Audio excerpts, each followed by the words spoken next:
Kuasa, Khalik langit dan bumi. Dan keluarga Yesus Kristus, anaknya yang tunggal Tuhan kita, yang dikandung daripada Roh Kudus, lahir dari darah Maria, dan kita di bawah Pontius,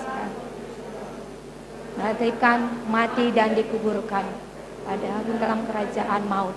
Pada hari yang ketiga bangkit dari antara orang mati dan ke surga, duduk di sebelah kanan Allah Bapa yang Maha Kuasa, dan akan datang dari sana untuk menghakimi orang yang hidup dan yang mati.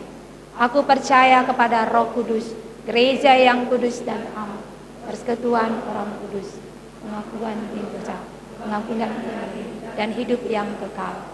Amin. Jemaat, kami persilahkan untuk duduk.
Mari kita berdoa untuk persembahan ucapan syukur kita atas segala berkat kasih-Mu yang begitu luar biasa yang boleh kami terima sampai saat ini, sehingga Engkau mampukan kami untuk mengembalikan sebagian dari pemberian Tuhan melalui persembahan ucapan syukur kami ini. Tuhan, Kau yang memberkati setiap persembahan yang sudah kami hantar ini, biarlah semuanya ini boleh dipakai untuk kemuliaan nama Tuhan di dalam pelayanan-pelayanan gereja Tuhan. Berkati yang ada pada kami melalui pekerjaan kami, usaha yang kami lakukan, agar senantiasa kapanpun dan dimanapun kami tetap mampu untuk menjadi berkat bagi setiap orang yang ada dalam kehidupan kami. Terpujilah nama Tuhan. Dalam nama Yesus Kristus kami telah berdoa dan bersyukur. Amin.